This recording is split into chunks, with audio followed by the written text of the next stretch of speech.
হুগলি জেলার গোঘাট বিধানসভার অন্তর্গত ভাবাদিঘি রেলের কাজ বন্ধ হয়ে আছে প্রায় ৮ বছর ধরে। আজ আন্দোলনকারীদের সঙ্গে প্রশাসনিক বৈঠক হলো। বৈঠক আপাতত শেষ। কি হলো বৈঠকের নির্যাস কি? ভাবাদিঘিকে বাঁচাতে দীর্ঘ ৮ বছর ধরে ভাবাদিঘি বাঁচাও কমিটি তারা আন্দোলন করছেন। স্পষ্ট কথা, দিঘি বাঁচিয়ে রেলের কাজ হোক। হাইকোর্ট বলছে দ্রুত কাজ শেষ করতে, কিন্তু কাজ এগোচ্ছে কই? এবার যে বৈঠক হলো সেই বিষয়ে বৈঠক শেষে কি জানা যাচ্ছে বিস্তারিত তুলে ধরলাম আমরা। রেলের যে জট সেটা তো আমরা জানি সবাই, সেটা নিয়ে দীর্ঘদিন আলাপ আলোচনাও চলছে। তো সেই আলাপ আলোচনারই কিন্তু এটা একটা অংশ। আজকে যদি এখানে রেলের পথ চালু করতে হয় তার জন্য তো প্রাথমিক পর্যায়ে একটা আলোচনা দরকার। তো সেই আলোচনার এর আগে আমরা বিডিও অফিসে বসেছি, সেখানেও গ্রামের মানুষ স্বতঃস্ফূর্তভাবে অংশ নিয়েছেন। তার পরবর্তী সময় আমরা ডিএম ম্যাডামের আমন্ত্রণে সেখানেও গ্রামের মানুষ স্বতঃস্ফূর্তভাবে অংশ নিয়েছেন। এবং দেখুন, দাবি দেওয়া তো থাকবে। যে কোনো প্রকল্প যখন হয়, যখন জমি অধিগ্রহণ হয়, তখন সঙ্গত কারণেই বেশ কিছু দাবি থাকে। তো সেই দাবির জায়গা তারাও যেমন বলেছেন, আমরাও শুনেছি। আমরা কি করেছি, আমাদের সঙ্গে আমাদের জয়েন্ট সেক্রেটারি স্যার আছেন, পিওকামডব্লিউ, ল্যান্ড ডিপার্টমেন্টের অনেক আধিকারিকরা আছেন, ফিশারিজ ডিপার্টমেন্টের আধিকারিকরা আছেন, সর্বোপরি রেলের তো আধিকারিকরা আছেন। তাদেরকে নিয়ে আমরা আজকে এখানে এসেছিলাম, গ্রামের মানুষের সঙ্গে কথা বলেই এসেছিলাম। কেন? যে যদি আদেও রেলপথ প্রস্তাবিত পথে হয়, হবে কি না হবে এগুলো ভবিষ্যতের কথা। সিদ্ধান্ত যেহেতু গৃহীত হয়নি, কিছু বলাও সম্ভব না কারোর পক্ষে। যদি সেখানে হয়, তাহলে যে দিঘিটার আজকে বর্তমান যা অবস্থা, তার পুনরুজ্জীবন কিভাবে সম্ভব, বা দিঘি বাঁচিয়ে দিঘিকে ঠিক রেখে কিভাবে গ্রামের মানুষের আর্থসামাজিক পরিকাঠামোর উন্নয়ন সম্ভব, এগুলোর প্রাথমিক আলোচনা স্তর আজকে। এই আলোচনা গ্রামের মানুষের সঙ্গে আমরা বলবো স্বতঃস্ফূর্ত আলোচনায় হয়েছে। তারাও যা বলেছেন আমরাও শুনেছি, আমরাও যেগুলো বলেছেন তারাও ধৈর্য ধরে শুনেছেন। তাদেরও এমন নয় যে খুব ধৈর্যচ্যুতি ঘটেছে বা খুব কিছু হয়েছে, তারাও শুনেছেন। তো আমরা এবার কি করব, গ্রামের মানুষ আবার নিশ্চয়ই একটা সময় দেবেন। আমার সঙ্গে কথা হয়েছে মানুষের সবার, ওনারাই বলেছেন যে আমরা আরও কথা বলি স্যার, নিজেদের মধ্যে কথা বলে আপনাদেরকে একটা দিন আপনার বলবো। আমরা কি করব, সেই দিন আমাদের দেওয়া হবে, আমরা আবারও আসবো।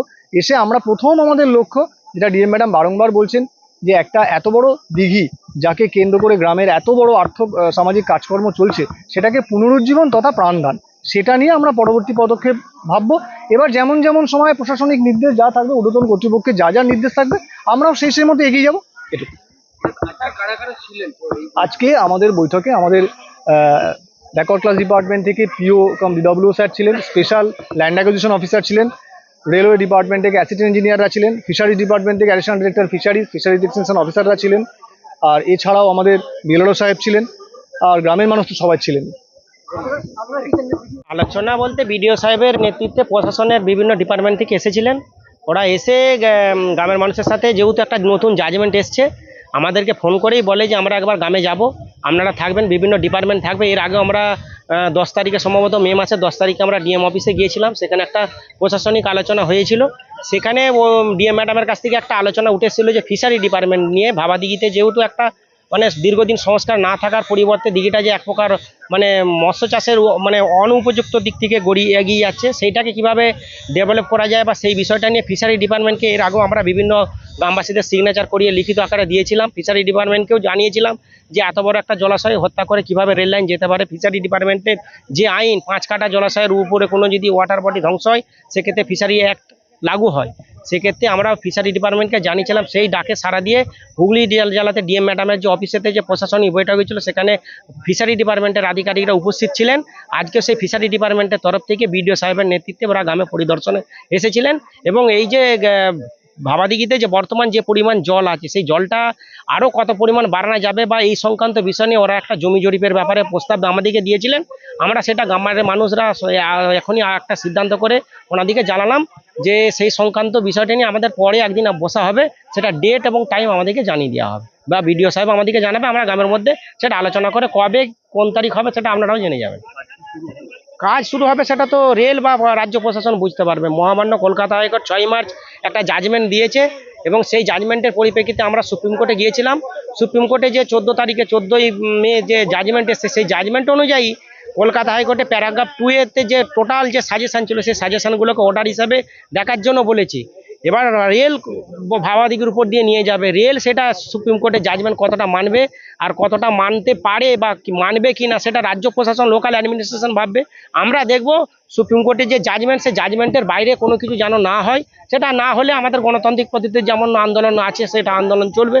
এবং আমাদের দাবি যে বর্তমানে এখন যে পরিস্থিতিতে ছিল, যে আমরা বিভিন্ন প্রস্তাব দিয়েছিলাম যে দিঘি অ্যালাইনমেন্ট চেঞ্জ করে রেল নিয়ে যেতে হবে, সেখানে যেহেতু মহামান্য সুপ্রিম কোর্ট মানে ভারতের সর্বোচ্চ আদালত যেখানে জাজমেন্ট দিয়েছে যে অ্যালাইনমেন্ট চেঞ্জ করা সম্ভব নয়, যে প্রস্তাবিত নকশা আছে সে প্রস্তাবিত নকশা ভিত্তিতে যে কলকাতা হাইকোর্টের যে গাইডলাইন ছিল সেই গাইডলাইন অনুযায়ী যদি কাজ হয় আমাদের আর কোনো দাবি থাকছে না। আমরা সেখানে খুব স্বাগত অবশ্যই জানাবো।